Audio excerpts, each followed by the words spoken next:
lawmakers in D.C. And even here at home, we're talking about Congressman Shri Tanadar working to draft legislation to dismantle ICE. What do you think about that? You know, I think it's justified. I think what we're looking at is happening in Minneapolis right now. They're going into homes, they're going into cars, they're pulling people out, saying that they're immigrant criminals, and people are watching.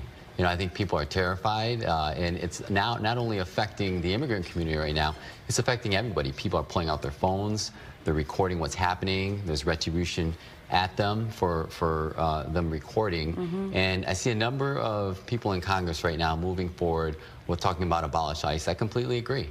I think it completely needs to be revamped. I don't think anybody disagrees with us needing to have some kind of immigration enforcement agency. ICE is not it, though, right now. ICE's budget has ballooned to $70 billion in this new big bill that was passed in July, and it's gone rogue. And what would you propose possibly being in its place? I mean, are we talking a total dismantling or are we talking a revamp? Two different things. I think what they do is totally dismantle. I think ICE has become a disgrace. The name is completely, I think people are associating with fear right now for what we're seeing in Minneapolis. And that's a microcosm, I think, of what we could see in this country. The budget was $10 billion for ICE. I think what you do is you send all those ICE agents back to training. Many of them didn't get the adequate training, and we're seeing that. Get them the training that they need.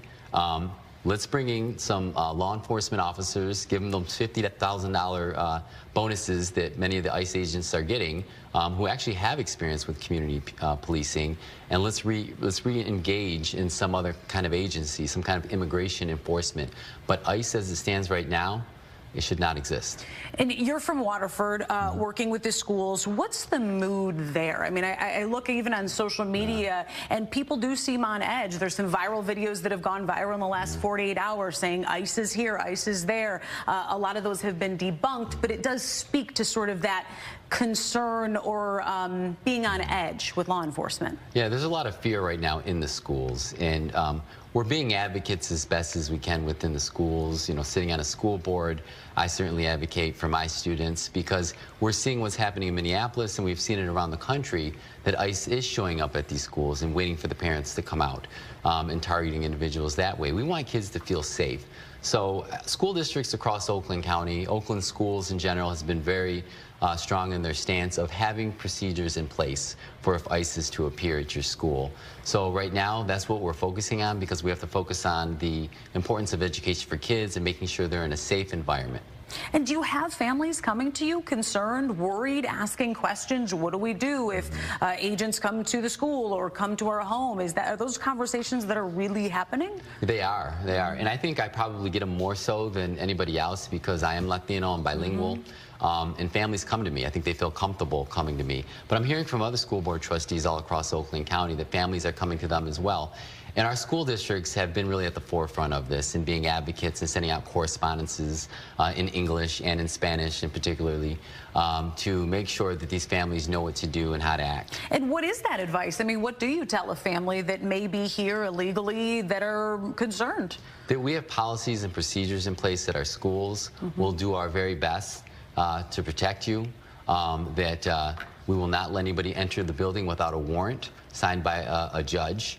And we will do everything we can to get legal remedies in place if they are to come to the school. But we can't guarantee anything, unfortunately. And just today at the White House, President Trump sort of walking back, possibly invoking the Insurrection Act, what hasn't been used since 1992 during the Los Angeles riots, sort of walking that concept back, which would, of course, send troops to Minneapolis to, as we've heard, quell the protesters. What do you think on that? I think it's un-American. You're going to send troops into a city in the United States of America to effectively go at your own people, right? I think what needs to be happening is ICE needs to be working with the police in Minneapolis. You have 600 police officers in Minneapolis right now.